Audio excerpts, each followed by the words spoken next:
All right, welcome. This is the third webinar in our series, Steps to Success.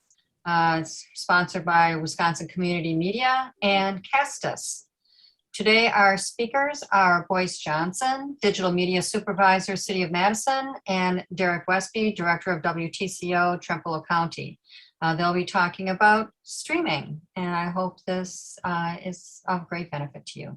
So take it away, Derek. Okay, so there are a bunch of streaming terms which most of you already have heard. Streaming is just sending video from one place to another over the internet or a network connection. The encoder is how you send it, and the decoder is what takes that signal. Right now there's a couple of different methods of streaming, RTMP and RTSP, which is just the type of messaging protocol for getting stuff back and forth. There's also HLS, but most of us are going to be using RTMP, especially if you're sending it back to your broadcast server. So first we're going to talk about 24/7 live streaming. A lot of people are already doing this, some aren't. So when you're doing 24/7 live streaming, it's a few less steps for broadcasting live events remotely because you're already streaming everything from one location. An event live streaming is generally cheaper because you only need to pay for the service while you're doing the events. But sometimes it's more work, like having to dual or triple stream. So the easiest way right now to live stream 24/7 is from your broadcast server brand. Most servers have a streaming component associated with them. I know that Teleview, Castus, and Cablecast and Lightronics all have streaming components and OTT options. It's the easiest way to get these devices to actually work with your server. They're generally broadcasting to the cloud and are HTTPS compliant so that they can be embedded in a secure website. And the equipment cost varies by brand, and the annual cost of that varies by brand. I know that here in Trempealeau County, we have the Teleview Telecast 2 for our live streaming, and that costs us about $4,000 a year. Other options could be cheaper or more expensive. You can also stream 24/7 using a hosted WowZa server. This is more complicated. Only do this if you actually have some IT background or somebody with an IT background can help you. And this is what we did in Stoughton when I was in Stoughton. We had two of these Teradek slice encoders that were continually streaming to a hosted WowZa server that was hosted by a Madison area IT consulting firm. And then we embedded it in our website with HTTPS compliant. It was really nice because you could control 100% of everything that went on with it. You could control the quality, you could control the look. There was no branding, there was no logos. It was exactly what we had with how we wanted it to look. And we spent about $3,000 on the two encoders, but the annual hosting cost is $2,000 a year just for the hosting, the WowZa server.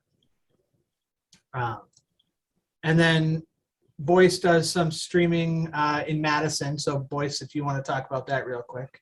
Sure, and this with regard to 24/7 streaming, the City of Madison doesn't do 24/7 streaming in the traditional sense of the word. In other words, there's not a website that someone can go to out there and just see whatever is on our cable channel at any given time.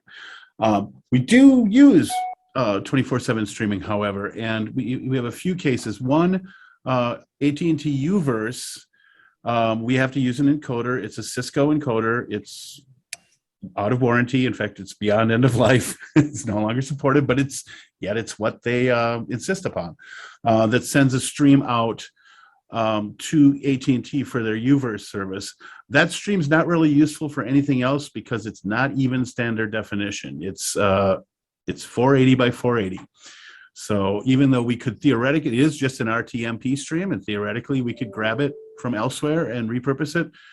We don't, because it's not really useful. So that's a stream that just goes out, goes to one place, and that's a server somewhere on AT&T's network, and that's the end of it. We have, similar to the Telview system that Derek's using, we have a cablecast system, and we upgraded it this year, and in doing so, we then added, actually last year, and we added their streaming service to that, and the streaming hardware, the streaming encoder. So we're currently using that 24/7 stream for over-the-top delivery, and that's using Roku. We have a Roku channel, and we have an Apple TV channel. We used Cablecast's. They have a sort of creative services group that created those channels for us. We paid a little bit of extra to have sort of a white box channel, so it doesn't have any of their branding or anything like that. They added our branding to it. They also have a channel of their own that has all kinds of PEG channels that use their equipment. We are in that as well. So if people come in there and want to search for channels there, they will find us. But we did have them create separate standalone channels as well that people can subscribe to in the Roku or Apple TV environment. And we'll be adding Amazon to that soon, and then they're prepared to add other over-the-top delivery systems as they become available. And then we have another encoder, and it's a Teradek encoder. It's a different model. It's I can't think of the name of it right now. It's essentially, there's a frame that holds a bunch of different cards that are encoders and decoders. We have a couple of encoders in there that we usually use it to like temporarily set up and encode to Facebook Live or to YouTube or wherever else. But we do have one encoder that sits in there and just spits out a 24/7 stream of our channel. And then again, it's just a generic RTMP stream. And we use that in our enterprise digital signage system, which can grab a stream off of our network, off of the city network. So in some of our digital signage displays, at one point in the sequence of things that are being displayed, it will cut to our channel and have that displayed for a while, and then it'll cut back to whatever else it's using. And so that stream is just there. It's available to any of our digital signage players. It's also available for, if people know the address, they can just use VLC player and grab that stream. So we'll sometimes use this if we're, say, in a conference room and we want to set up overflow. We have a large live meeting or something like that. We'll set this up because it has a little less latency than the other streaming methods that we use, because it's just on our local network. So we find that it works for that too. But it's just a utility stream. It's just out there on the city network and available to any person, any human user, or to any program or any software that can hit that address. So that's really the only 24/7 streaming that we're doing. Okay. Does anybody have any questions on the 24/7 streaming before we go on to event-based live streaming? Okay. So there are a few things to consider when you're doing an off-site live stream. Sufficient data speeds. Generally, I look for an upload of at least 5 megabits per second or better. If you're less than 5, you should not be streaming full HD. You can still stream, but consider like 720p or down to 480. A reliable data connection that doesn't drop out. So Wi-Fi, hardwired, or cellular, if they're reliable, those are always best. Reliable battery power or regular hardline power is also important when you're looking for off-site live. And then proper equipment. If you cobble something together, it might not be as reliable as if you took the time to look at all the aspects of your equipment and figure out a cohesive way that it might all work together well. So first, we're going to talk about live streaming to a single destination because it's generally the easiest. Generally, people either stream right to their broadcast server for live events like we do here, or to YouTube or Facebook for online viewing only. And there are lots of equipment that can send to one spot, and we'll touch on multi-streaming later. But we're going to talk about items that we've successfully used. So there's all kinds of stuff that I haven't used, so I can't talk about how successful or unsuccessful those items are. This is just to give you some more ideas about what you can use. So here in Trempealeau County, we're using the A10 Mini Pro for our remote live streaming. And there's the Extreme and the Pro ISO and the Extreme ISO. And they're all just, they're video mixers, and they're relatively low cost. So here in Trempealeau County, we stream directly to our TeleView Hypercaster using RTMP. I believe Cablecast and Castus and Lightronics all use the same RTMP. Streaming from an A10 Mini Pro is a little more complicated because you have to change a streaming.xml file if you aren't streaming to the typical Facebook, YouTube, Twitch, that kind of stuff. So always keep a copy of that just in case you mess up the file you have. But one of the downsides to the A10 Mini Pro is that it requires a physical data connection and can't operate on Wi-Fi or cellular. There's ways around that. So to get a solid signal, you can plug into an open data jack with permission, of course. Don't just plug into somebody's network and go with that. But we've had success with some of the school networks in our area. You can also purchase a device that converts cellular signal into a data jack. So up here we use a PepWave with dual SIM card technology where it'll grab onto whatever has a stronger signal. So up here we really have two major providers based off of which half of the county you're in. We have US Cellular and Verizon, because we do have a 724 square mile coverage area up here. So we had to make sure we'd had a provider that would cover at least a portion so that between the two, we have signal everywhere. You can also use a Wi-Fi range extender to pull in data from Wi-Fi. You have to have access to connect it, so it might not be an option. But back when we were first starting streaming in Stoughton, we used a mobile hotspot and then a Wi-Fi range extender to pull in the Wi-Fi from the hotspot to a physical data jack. So that is also an option that you can use to get a physical data line. And this isn't just for the A10 Mini Pro. You can do this for any of the encoders that have a data jack on them. And the A10 Mini Pro that we have can stream to YouTube, Facebook, Skype, Twitch, Zoom, Teams, WebEx, any RTMP streaming location, including Restream for people who are going to dual stream or triple stream. You can use Restream for that. So there's some features to it. There's 4 auto-scaling HDMI inputs. The Extreme has 8. So if you're going with something big, you could go with the Extreme. It has a USB-C connection, which is really handy because you can feed it into a computer as if it was a webcam. So in Stoughton, we use that feature to convert our control room into a USB signal for they were using GoToMeeting, but you can use whatever, or recording to a hard drive. So you can't do both at once with the same device unless you get the Extreme, which has 2 connections. It has an HDMI out for a multi-view.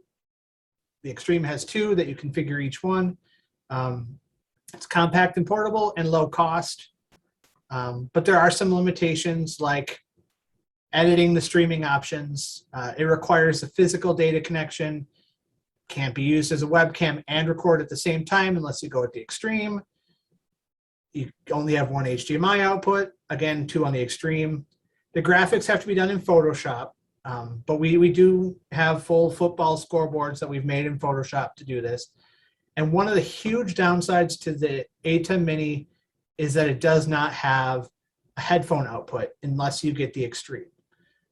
We found our workaround using an HDMI audio extractor, but here's a couple of examples of streaming with the A10 Mini. We did a concert and a football game. We'll have the same setup for our football game tonight.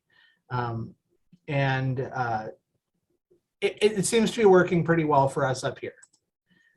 You can also use a Teradek video. That's what I used in Stoughton.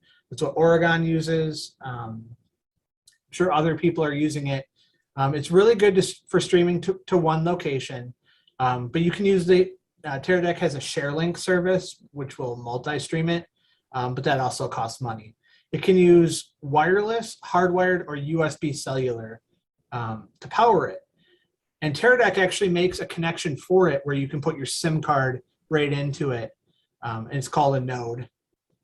You can only connect via HDMI for video and audio.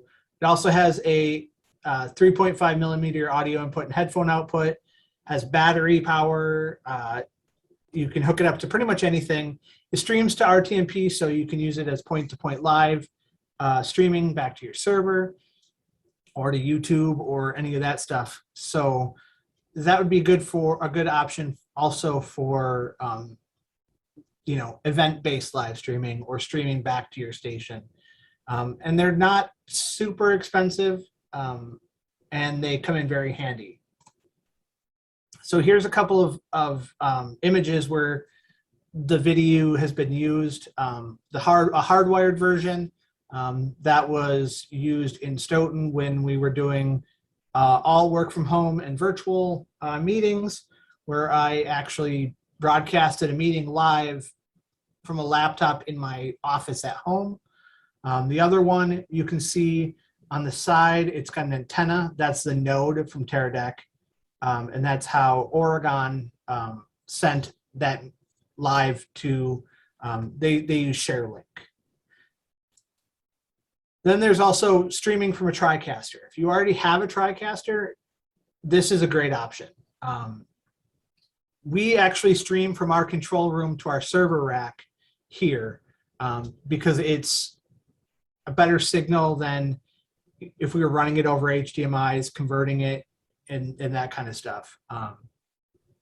And TriCasters can stream RTMP to YouTube, Facebook, Restream, Twitch, all the broadcast servers, and you can stream to only one location unless you get the advanced edition. Then you can stream to multiple sources. They're expensive. That's one of the downsides to it. So you can see a picture of our control room here where Rick is doing a meeting. Here we have a TC1, and it works pretty well for us. Rice Lake in northern Wisconsin uses TriCaster Mini with Advanced Edition, and there they stream to their TelView and to their school district's YouTube channel for sports and that kind of stuff. And if you want to learn more about TriCasters, I believe Key Code will be at our conference, and they're really the one of the TriCaster experts that will be around. Now, if you're going to stream to multiple locations, it's not as easy as streaming to one point. The Teradek encoder uses ShareLink, which is specifically designed for their encoders. You can send it to as many RTMP connections as you're willing to pay for. The A10 Mini can stream to Restream and then send it out to multiple locations. TriCaster Advanced can stream to multiple places built in. And if you're streaming 24/7, you don't need to dual stream unless you want to stream to like YouTube or Facebook, or I think Boyce, you were talking that you guys stream to a couple of different spots sometimes. Now we'll have Boyce show a little bit about MediaSite, their streaming. Sure. So before I get to MediaSite, just looking at what Derek just showed you with the Teradek video and the TriCaster. Well, just one thing, Derek, a lot of what Derek's doing is using streaming really less as a distribution method out to audiences and more as almost an internal routing method to get things from one side and one piece of equipment to another piece of equipment. We don't do a lot of that in Madison. We generally on the city, for city facilities, we've got a lot of fiber installed here. So we tend to just do SDI over fiber, just point to point. And in some cases, we'll multiplex multiple SDI signals over a single pair of single mode fiber. So we don't really use streaming on that side. However, next year we intend to purchase a bonded device, so similar to the Teradek VidiU that you're looking at, but sort of a version that can handle SDI and that can do multiple cell modems or Wi-Fi or a wired connect. Basically, you can hook it up to everything and it'll just find the best path to deliver it. So that's something that we're looking at adding next year and potentially using. I think all of the manufacturers of that kind of equipment also offer the kind of, I don't remember what the name, ShareLink, is that what you? Yeah. Offer some kind of a software service, a cloud-based service that can then take that stream and distribute it to wherever you want to distribute it. So we're certainly going to look at that. But as it stands right now, we don't really do a lot of that. We're mostly using streaming to push out to our customers and just to the internet. So, and for that, just also quickly looking at TriCasters, we're a TriCaster shop as well, TC1s. And we do occasionally use the built-in streaming feature there to stream to YouTube. And it's not a primary, YouTube's not our primary streaming method. We use MediaSite as our primary streaming method. That's from Sonic Foundry, which is about 3 blocks away from where I'm sitting right now, which is very handy. So we just run over there and yell at them when we have to. But they've been really good partners to us. We've used them for years. We help them test features. We have provided video services to them for their conferences when they hold them in Madison, and they've been excellent partners. Their product is not cheap, and it's not really designed for what we do. Their biggest market is in distance learning and in academia. They have huge installations doing virtual classrooms for universities, and I think that's only picked up in the last 18 months. But we found it to work really well as streaming for our cable channel or for Madison City channel, as well as for just sort of internal training and things like that with the city of Madison. We capture a lot of what otherwise would have been sort of in-person training or a lot of just tutorials and things like that, and distribute that via streaming with MediaSite. And we found that to work really well. So I'm going to share screen number 1. Or maybe I'll just share Google Chrome. I'm just going to share Google Chrome.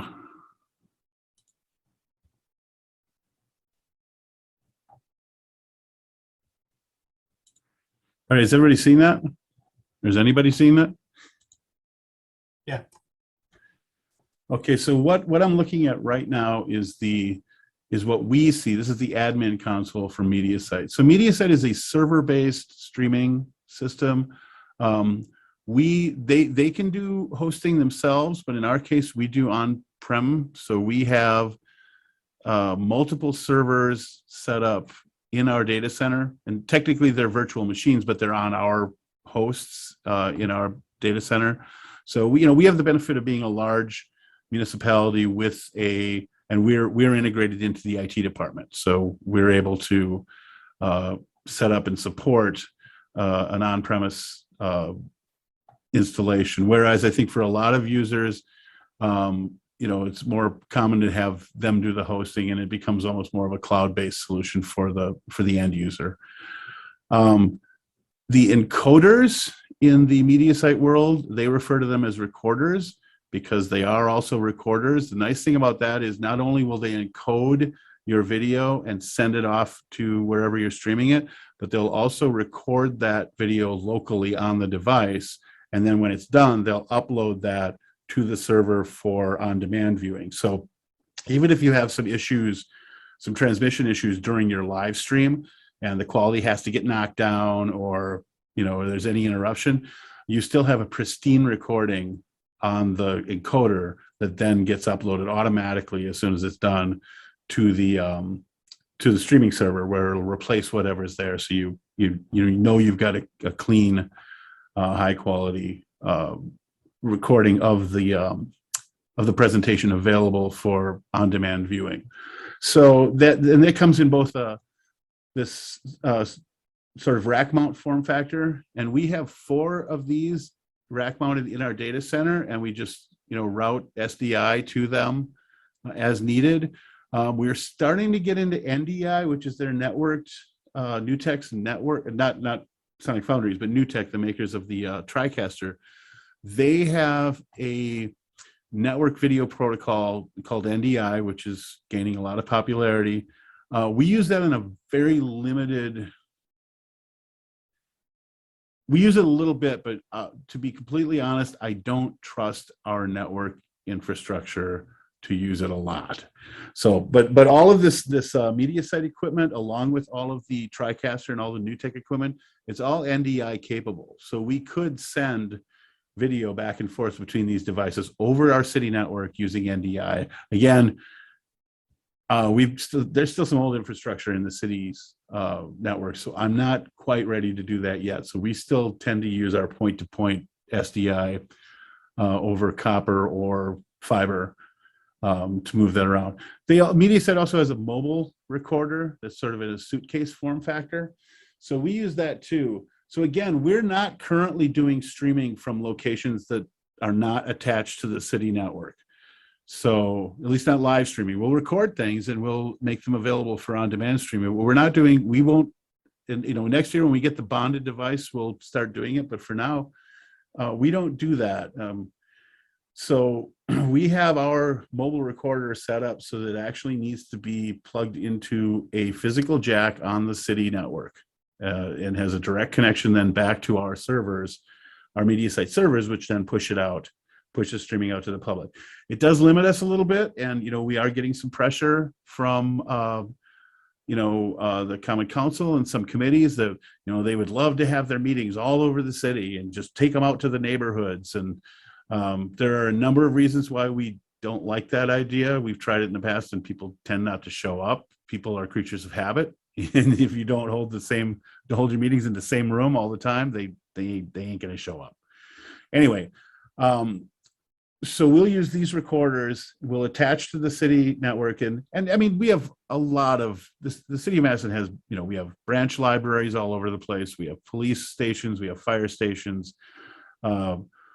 We've got city facilities all over town. So it's really not that difficult for us to find sites that are close enough to a jack on the city network that we can get there. I mean, if need be, our traffic lights are on a subnet of the city network, and we can just pop open a metal box with the right permissions and the right people from traffic engineering and just go in there.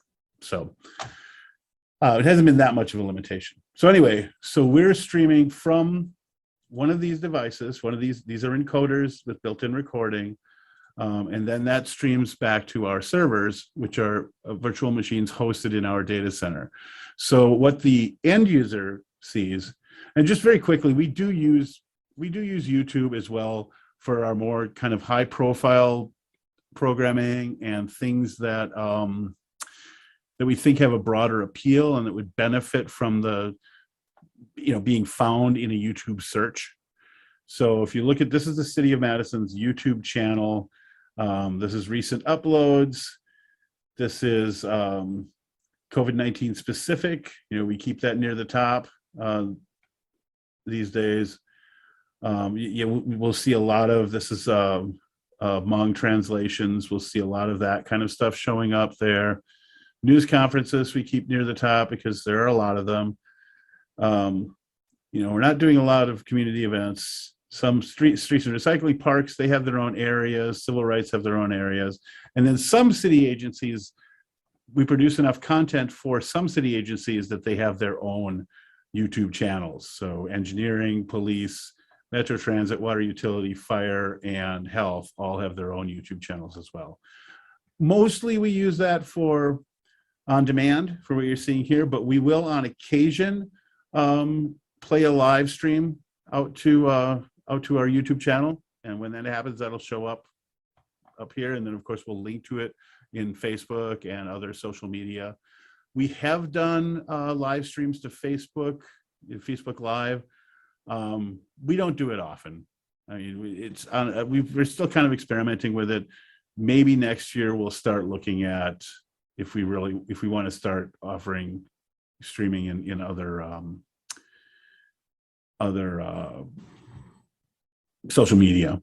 But for now, we're pretty much sticking to YouTube and then just linking to those streams from other places. Or more often than not, MediaSite again is our main streaming method. And so for the user, when a user comes to the City of Madison website or a viewer, and then they from there navigate to the Madison City Channel website, if you go to watch online, this page that we're getting to is created entirely by MediaSite. MediaSite has what's called a showcase, and you can program those showcases to show whatever channels you want. So similar to YouTube, it has what they call channels, and then within channels you have playlists, and it's the same kind of hierarchical structure. So this is where if people go to the city website and the Madison City Channel website, this is where they end up. And they can go to channels, browse all channels. And so you'll see, Access City Hall is a talk show that we produce. Know Your Candidates, District Reports, Senior Beat, those are talk shows. We have everything else broken up by, the main large meetings have their own channels. And then additional meetings, that's everything that isn't one of the others. And since we've been doing everything with Zoom, we have a lot more content because we're allowing people who do their own Zoom recording to publish those recordings in our MediaSite system. So we have meetings coming up here that we as the media team didn't touch. We had nothing to do with it. The staff to the committee managed to hold their Zoom meeting, and then we've done a little bit of automation on the back end of MediaSite to allow that file to then be uploaded into the system where it'll appear here in the additional meetings channel. So something like, the ad hoc redistricting committee, we never touched that. I don't know when it happened or where it was. That's just something that that body managed to record and upload. Same with Equal Opportunities Commission Appeals Committee. I mean, these are small little bodies that we wouldn't have time to touch. Just for the record, the City of Madison currently has around 103 boards, committees, and commissions. So we couldn't cover all of those if we wanted to, and believe me, we do not want to.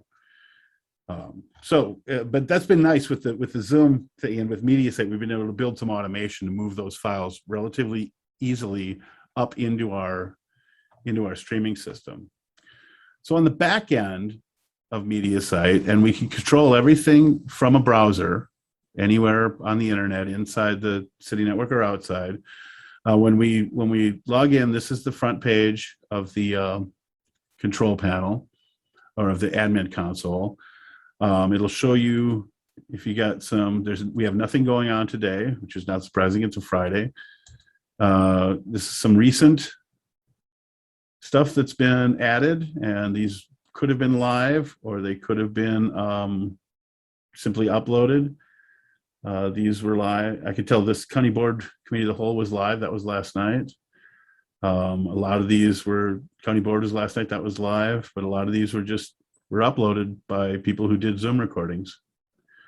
And then we'll show some stuff that's coming up in the next, I think probably next week or so. We've got some very basic analytic information here. So the number of presentations, you can look at it over the last month, over the last year. You can look at content hours, you can look at views. And And you can see in the last, we had a jump in views during October. That's the municipal budget. And that's, we see that every year. So it's the same number of presentations, roughly, but it gets a lot more eyeballs because it's a budget. So then if you look over here, right now we're looking at folders. So this is all of the content that's here. And just to give you an idea of how much content there is outside of City Channel. So the City Channel folder is here. We do permissions based on what folder files are placed in. So public is here. The three main kinds of programming we do is event coverage, meetings, and shows, which is talk shows and public affairs shows. So here's where here's where the actual presentations are stored and how we can actually get to these presentations and edit them or do whatever we want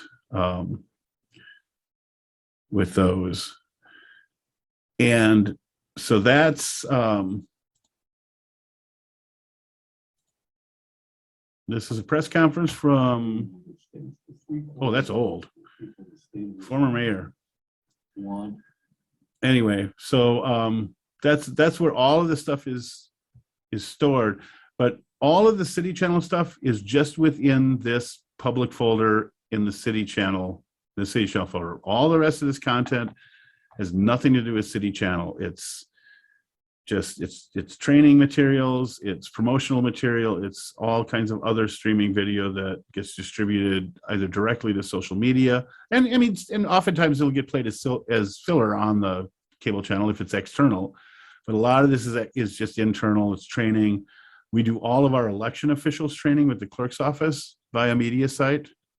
So all of that stuff is here. You can also look at a calendar. And you can see here, this was this week. This is all the recordings that happened this week. And again, this video is being routed to one of the 4 rack-mounted recorders that's in our data center. We've got some programming built in so that it can figure out which ones are available and use those. And here you can see recorders A, B, C, and D.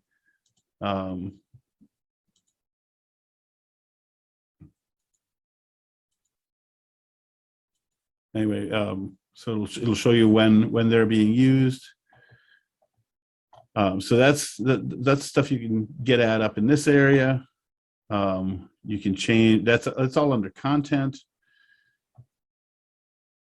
When they're publishing, we can create channels and showcases we were looking at before. Recording gives us remote control of the recorders. So we can look at, here again, you can see A, B, C, and D are the 4 rack mounted recorders. MediaSite Mobile is the suitcase, which is not currently attached to the network. If it was, we could jump into the interface on any of these and remotely operate them from this admin console anytime.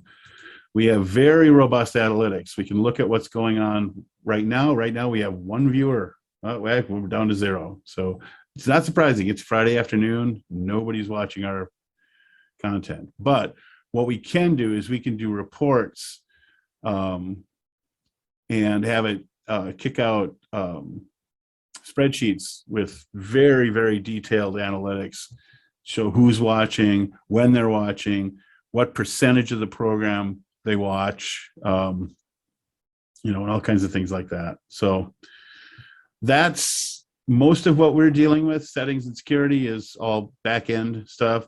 LMS integration, we're not really dealing with this yet, but the city is looking at moving to an enterprise learning management system. If that's the case, MediaSite integrates really well with a lot of the sort of top selling LMSs out there. So we've already started preparing some of the more sort of training oriented videos that we do, streams that we do. We're already preparing those as modules that will fit into a learning management system once that's in place. So That's going to be another thing that's going to be great. We're doing it through the our HR department's occupational development group. We're looking forward to that. So that's Media Site. Again, it's from Sonic Foundry. It's huge, and it has a lot of capabilities. One of the main reasons we love it is all of this sort of back end organizational ability and just being able to control the permissions. So what we do with each of these agencies, for example, each one has an agency folder, a city folder, and a public folder. Presentations that are in the agency folder are only viewable by people in those agencies. So they would have to log in with their Active Directory credentials in order to view that content. The city folder, people can only view that content by logging in with their city credentials, and all city employees can view that. Public doesn't have any kind of restrictions on it at all. So, and we even get further when we start getting into things like law enforcement. So with police, we have separate credentials there for people who are law enforcement versus civilian employees, because there's some content that cannot be viewed. They can only be viewed by sworn officers and isn't appropriate for civilian employees. So it's really nice because we can do all of that kind of permission stuff on a folder level, and then just, determine what the permission set is just by the folder that we send the stuff to. So that's really all I have. I guess we can go to questions, unless Derek, you've got any wrap up stuff. Or you're muted.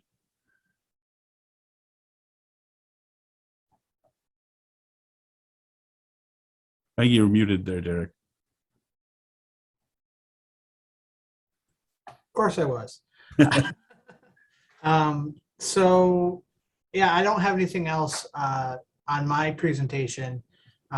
Do either of you guys have any questions about anything that we're doing, or any ideas or issues you're having?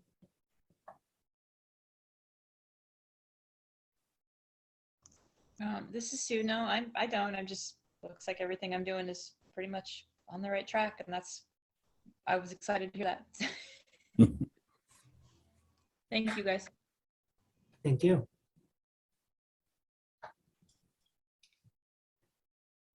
Well, we purposely left some time for questions from people who are doing streaming now, so that we could move it from a basic level to a more sophisticated level. But Mary John commented in chat that he's having trouble finding the best way to broadcast remotely from the road and get it back to your cable channel.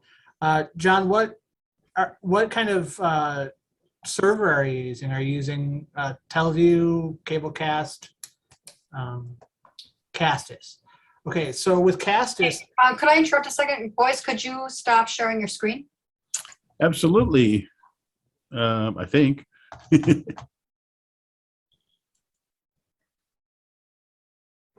Okay. So with Castus, you can, I believe Castus can receive an RTMP stream. I don't have Castus, so you'd have to talk to them, and I think they're going to be at the conference. So if you go to the conference, you should be able to talk to them about that too. But if you're doing like straight out of a camera back or straight out of a mixer back, I think a Teradek video would work well.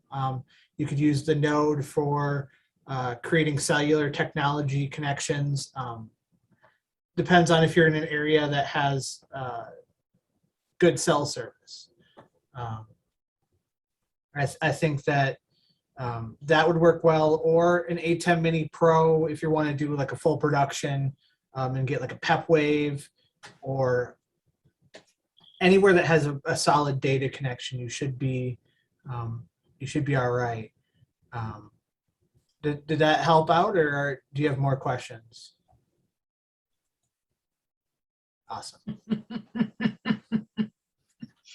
Okay, great. Anything else? All right. Well, that is what we had planned. I